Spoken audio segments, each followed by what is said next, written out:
Car किसने बनाया है? आप किसी बस में ना कंडक्टर बनने के लायक भी नहीं, जिस तरीके का आप सवाल पूछ रही हैं। अरे आप छोड़िए, पहले मेरी बात सुनिए। नहीं होता है फोन, आपने स्मार्टफोन चलाना छोड़ दिया। अच्छा, मतलब अगर फोन हैक हो रहा है तो चलाना छोड़ दिया। ईवीएम डिसाइड करती है who is this prime minister of India, कि कौन भारत देश का प्रधानमंत्री बनेगा, और वो प्रधानमंत्री देश का भविष्य तय करता है। भारत देश की इकोनॉमी, भारत देश की जीडीपी वो डिसाइड करता है कि किसान की हालत क्या होगी, महिलाओं की स्थिति क्या होगी, नौजवानों को रोजगार कैसे मिलेगा, देश में रोजगार कैसे बढ़ेगा।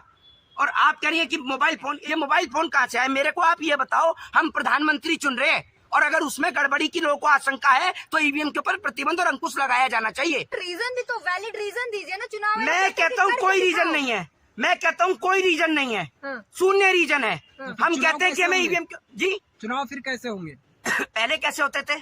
अब तो आबादी बहुत बढ़ गई है, 150 करोड़ आबादी है हिंदुस्तान की। अच्छा, पहले तो थी नहीं, पहले के मुकाबले पहले भी तो आबादी थी। एक बात मुझे बताइए कि एक गलत तरीके से नेता चुनकर आ रहा है और इसके साथ साथ एक कानून भी पारित होना चाहिए। अभी जो हमारी सरकार ने आईपीसी और सीआरपीसी को तो बदल दिया है, लेकिन मैं ये कहना चाहता हूँ कि इसके साथ साथ एक कानून और ले आते जिसमें ये हो जाता कि जिसके ऊपर भी चोरी, डकैती, रेप और बलात्कार जैसे मुकदमे चल रहे हैं वो चुनाव नहीं लड़ सकता। मैं आपसे कहता हूँ कि सबसे पहले देश के गृह मंत्री की कुर्सी छीनती, सबसे पहले गृह मंत्री बदला जाता, फिर उत्तर प्रदेश का मुख्यमंत्री बदला जाता और देखते ही देखते पूरी भारतीय जनता पार्टी बदल जाती। आज देश के अंदर एक मेमोरेंडम क्रिएट कर रखा है मंदिर और मस्जिद के नाम पर वोट हासिल करने का, बस और कुछ नहीं है। जिन लोगों ने कभी अपने माँ बाप के जूते और चप्पल नहीं उठाए वो नेताओं के, राजनेताओं के जूते उठा रहे हैं। अरे घर में अगर माँ बाप के जूते चप्पल उठा लिए होते तो आज माँ बाप वृद्धाश्रम में नहीं रह रहे होते। इनके माँ बाप वृद्धाश्रम में रह रहे हैं और ये बाहर जो है सरकारों के नेताओं के जूते उठा रहे हैं। इन्हें एक बात समझ में नहीं आ रही है कि नेता सिर्फ और सिर्फ आप लोगों का इस्तेमाल कर रहे हैं। नेता सिर्फ आपको वोट बैंक के लिए इस्तेमाल करते हैं और किसी चीज के लिए नहीं। बाकी आपको इस्तेमाल किया जाता है धर्म के नाम पर दंगे कराने के लिए, उपद्रव कराने के लिए, बस। बाकी एक भी नेता का बच्चा ना तो आपको किसी आरएसएस, ना बजरंग दल, ना विश्व हिंदू परिषद और ना तमाम जो संस्थाएं हैं उनके अंदर दिखेगा। सब नेताओं के बच्चे आपको विदेश में पढ़ते हुए दिखेंगे, अच्छी और बेस्ट एजुकेशन लेते हुए दिखेंगे। किसी के बच्चे आपको क्रिकेट कंट्रोल बोर्ड में नजर आएंगे, किसी के बच्चे बीसीसीआई में नजर आएंगे, किसी के बच्चे ओएमजीसी में नजर आएंगे और जो भाजपा की गुलामी करता है वो भैया बोर्ड में मेंबरशिप ही लेता है, ये याद रखिएगा, या राज्यसभा पहुंचता है। मोहित जी ईवीएम पे आप सवाल उठा रहे हैं। ईवीएम अभी तो नहीं आई है, ईवीएम से इससे पहले कांग्रेस के समय से ईवीएम आई है। कांग्रेस ईवीएम को लेके आई, उस समय कभी भी कोई क्या कहते हैं निशान नहीं लगाया लोगों ने। एक बात आपने, मेरी बात सुन लीजिए। मोबाइल फोन आया, ठीक है जी, मोबाइल फोन आया तब तो मोबाइल फोन कीपैड आता था, ठीक है। आज मशीन आई M1, M2, अब M3 आ गई। पता है आपको कुछ? अरे आपको पता है पहले जब कीपैड का फोन था, कीपैड का फोन कभी आपने हैक होते हुए सुना था? स्मार्टफोन आया, हैक हुआ ना, स्मार्टफोन आया, हैक हुआ ना। ठीक उसी तरीके से M1 थी मशीन, M2 से वोटिंग होती थी, M3 आई। मैं आपसे ये कहता हूं कि जब वोटिंग तो करवाना था तो वोटिंग के लिए M2 और M3 लाने की जरूरत क्या थी? इलेक्शन कमीशन में इस बात का जवाब दे दे। आखिर क्या दिक्कत थी M2 में, M1 में? बताइए ना आप मुझे, है आपके पास जवाब? अरे सब चुप हो गए, आप गूंगे हैं क्या? टेक्नोलॉजी अपडेट होती रहती है। अरे तो टेक्नोलॉजी अपडेट होती रहती है, वही तो मैं इनको समझाना चाह रहा हूँ। जब कीपैड का फोन था, कीपैड का फोन कभी हैक नहीं होता था। आज स्मार्टफोन चल रहे हैं तो स्मार्टफोन हैक होते हैं। क्या ये तो टेक्नोलॉजी का नतीजा है? आपने फोन चलाना छोड़ दिया है। क्या आपने स्मार्टफोन चलाना छोड़ दिया? वैसे ही सरकार भी ईवीएम ला कर रही है, टेक्नोलॉजी है। एक बात आप मुझे बताइए, आपको पत्रकार किसने बनाया है? आप किसी बस में ना कंडक्टर बनने के लायक भी नहीं, जिस तरीके का आप सवाल पूछ रही हैं। अरे आप छोड़िए, पहले मेरी बात सुनिए।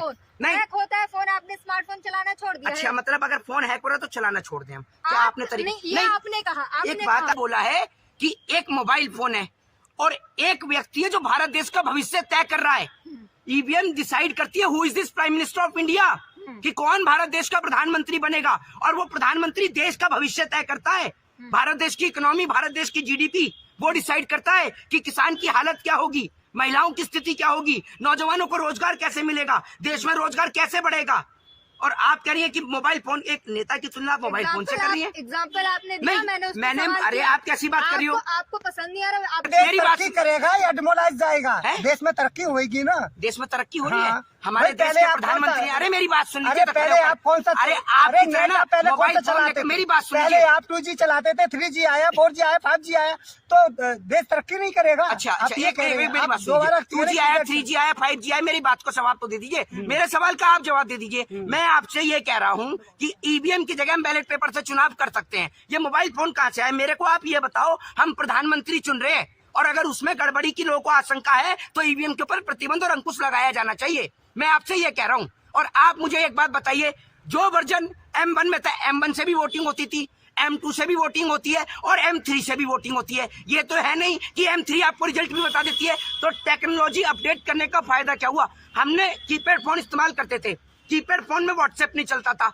अपडेट किया तो व्हाट्सएप चला ना। तो मैं पूछना चाहता हूँ इलेक्शन कमीशन से कि ईवीएम को अपडेट करने का कारण क्या है? अब बताइए मुझे, बताइए। इलेक्शन कमीशन भी तो चुनौती दे रहा है कि लाओ ईवीएम मेरे सामने हैक करके दिखा दो।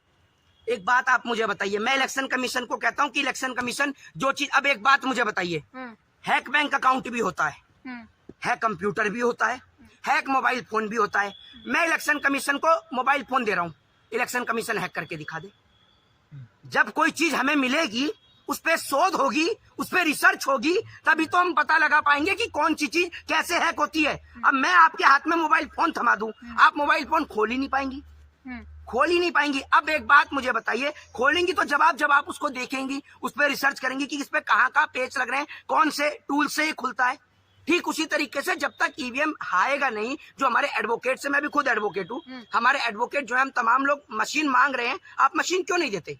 दीजिए भैया, आप जब देंगे तभी तो लोग उस पर रिसर्च करेंगे। आपको मैं ऑन द स्पॉट कोई चीज पकड़ा दूं, अभी मैं आपसे कह दूं ऑन द स्पॉट आप किसी चीज के ऊपर भाषण दे दो या आप किसी चीज के ऊपर इंटरव्यू आप नहीं ले पाएंगी, क्योंकि जब तक आपके पास किसी चीज की पूर्णतः रिसर्च और जानकारी नहीं होगी, आप किसी भी चीज का जवाब नहीं दे सकती हैं।